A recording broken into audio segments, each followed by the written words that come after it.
Olá, minha gente, aqui quem fala é o Weber Falcão, do canal Verdades Mormon, e gostaria de agradecer do fundo do meu coração pela participação de vocês no meu canal, por estarem assistindo, por estarem deixando seu like. Eu vi que tem muita gente que deixou o like, muita gente assistiu. Eu, sinceramente, não esperava um retorno tão positivo, até por eu ser uma pessoa desconhecida, mas olha, muito obrigado mesmo.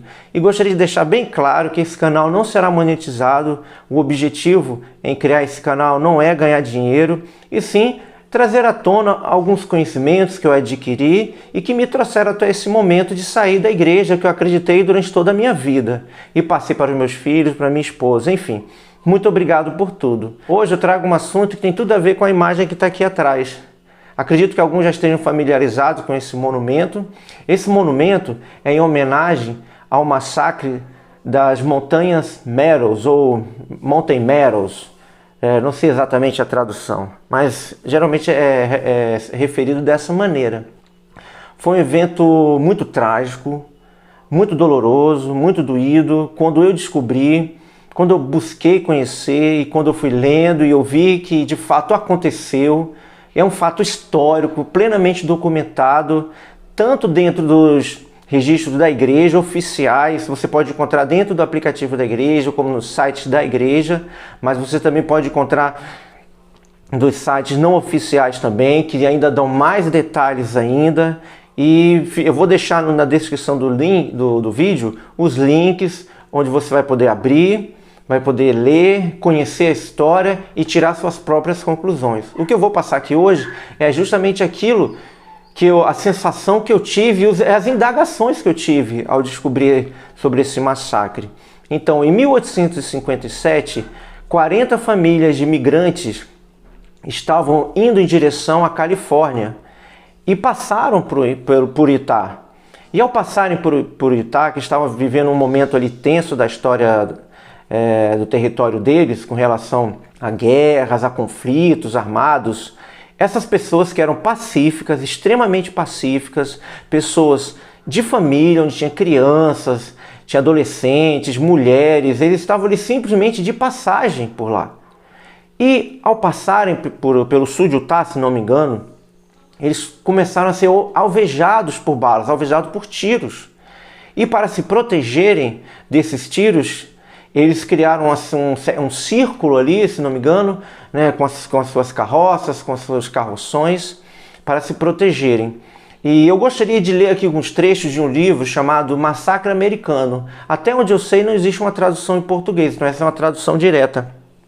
E nesse livro, a jornalista Sally Denton fez um estudo aprofundado, e aqui eu tenho só alguns pequenos trechos para ler. Mas quem quiser interessado e quiser buscar na internet, o livro se chama Massacre Americano. É lógico que isso é uma tradução direta, né? American Massacre, alguma coisa assim. Eu não sou bom em inglês, sou muito péssimo em inglês, tá?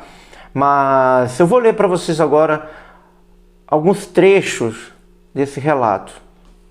Vamos lá. Após eles receberem esses tiros, né? Privados de água e comida, tentaram finalmente negociar uma trégua. Enviaram duas menininhas vestidas de branco dos pés à cabeça em direção aos inimigos. As duas crianças morreram baleadas a sangue frio. Após 5 dias de desespero, surgiu um homem informando que o ataque era movido por indígenas da reunião. Esse mesmo homem disse que os indígenas exigiam que eles entregassem suas armas. Esse homem era branco, detalhe, ele não era índio. Sem alternativas, os sitiados aceitaram as condições e iniciaram uma retirada, com as mulheres e crianças à frente e os homens atrás. Eles ainda não sabiam que haviam caído em uma armadilha. A pessoa que viera negociar chamava-se John D. Lee. Ele era, na verdade, um dos homens mais próximos do líder Brigham Young, do líder mormon Brigham Young.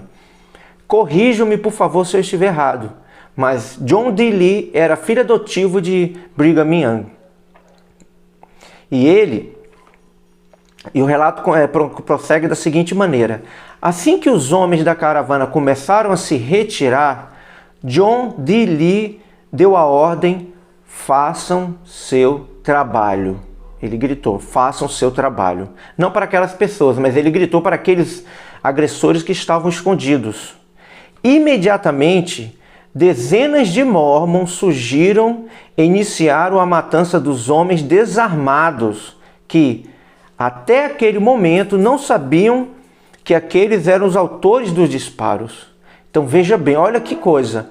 John D. Lee estava mancomunado com aqueles homens mormons, por ele também ser mormon, ser um líder mormon, líder de uma milícia mormon, muito próximo de Brigham Young. Ele mentiu para as pessoas da caravana, ele mentiu para aquelas famílias, dizendo que eram os índios que estavam fazendo aqueles disparos e fazendo exigências.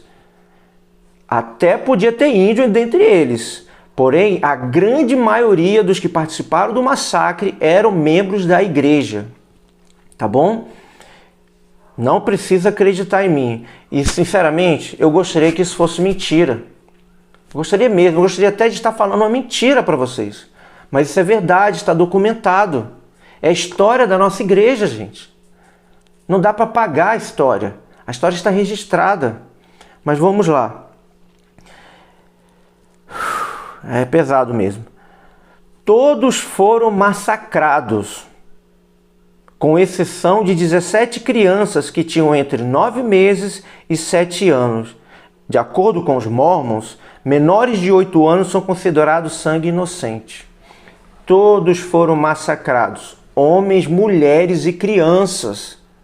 Tudo isso em nome de Deus. Coisas assim nós vemos nos dias atuais.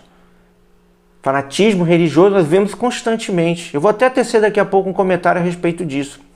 Mas continuando, eu gostaria de falar o seguinte.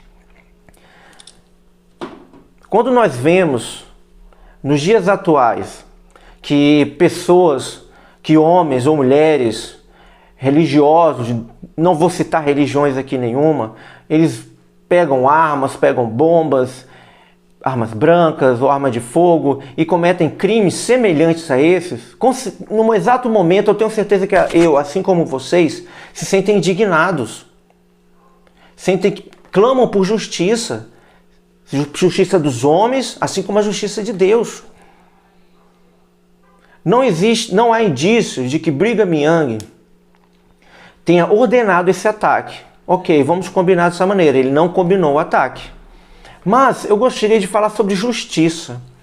Sabe qual foi a justiça para esses assassinos? Sabe quando aconteceu essa justiça? Para esses assassinos que não só mataram homens, mulheres e crianças, mas que largaram seus corpos para apodrecerem no deserto e serem devorados pelos animais, porque não tiveram nem a decência de enterrar os corpos.